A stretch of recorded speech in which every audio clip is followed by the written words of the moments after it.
This is Pastor Tim coming to you from Central Texas from the Bend and Lomita United Methodist Churches. We are faithfully serving our community, trying to bloom where we're planted, to be a little piece of the kingdom of God, a outpost of the kingdom in our place at our time. We have been doing the themes of the Bible and trying to give people landmarks by which to navigate the scriptures, especially if they're there for the first time. We took a break to do Easter, all various events of Holy Week. We're releasing this on Monday after Easter. That is traditionally the time of joy and hilarity in the Christian church, when you tell jokes.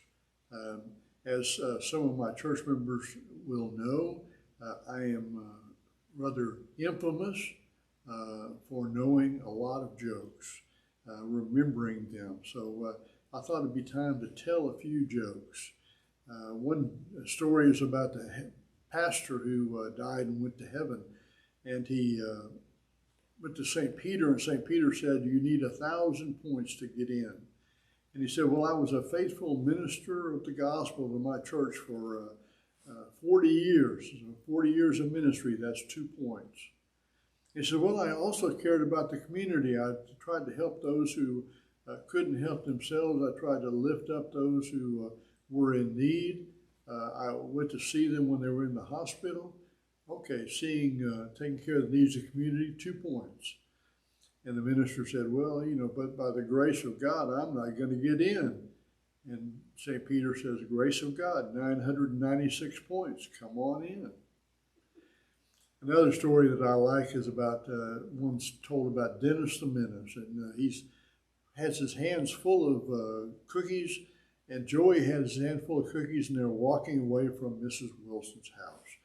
And Dennis says she is good. She gives us cookies not because we're good, but because she's good. That's a pretty good definition of grace, if you ask me.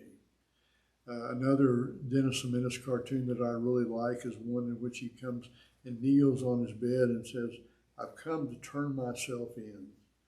That's what our prayer of confession is, when we turn ourselves in. There's also a lot of funny things in the Bible. You wouldn't think that, but there are. Jesus casts the demons out and casts them into the pigs. He didn't care about the pigs. He was Jewish. He didn't eat ham. That was somebody else's laws. There's also baseball in the Bible. You probably didn't realize that, but it starts out in the big inning. So that's in baseball season. That's a good thing to remember. It also talks about tennis in the Bible. It says Joseph served in Pharaoh's court. It mentions a car in the Bible. It said all the disciples were in one accord. So there's little things hidden in the Bible that you don't know about. Like the shortest person in the Bible. The shortest person was probably Nehemiah, but the shortest group of people were the Shuhites. So that's some of the things that you need to learn about the Bible. That the 10 Commandments started out as became the 10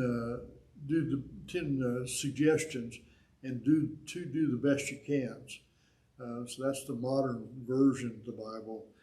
There's other stories about a lady very rich society lady who went up to heaven, and St. Peter said, "Let me show you your house." And they walked by the big mansions, and they walked by the palatial homes, and they walked by the modest homes, and they walked by the poor homes, and they walked by the slums. And then he went finally to a place that had paper, cardboard, and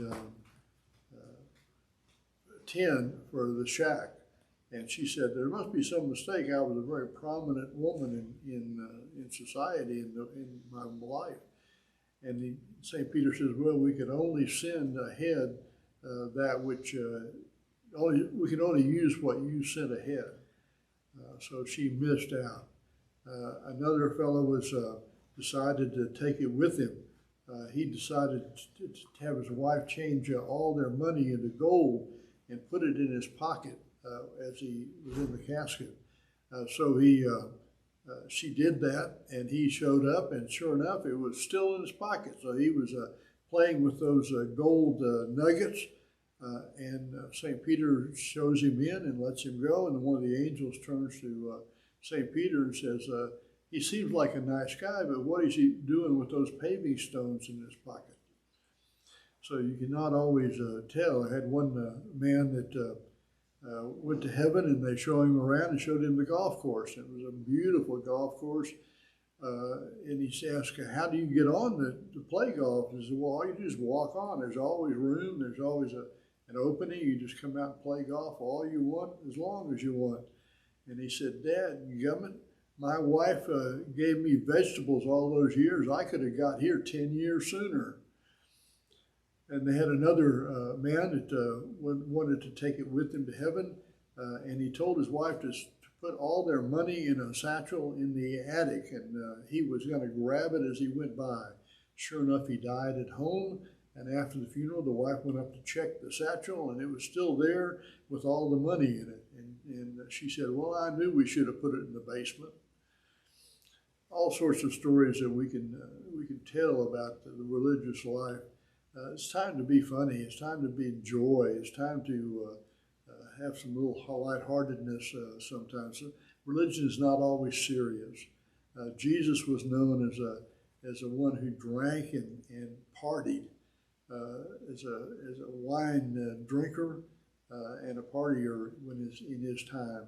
And so maybe we should do a little bit of a hilarity and have some good time as well. Enjoy God's creation without violating God's intention for us as human beings. So I'll see you next time.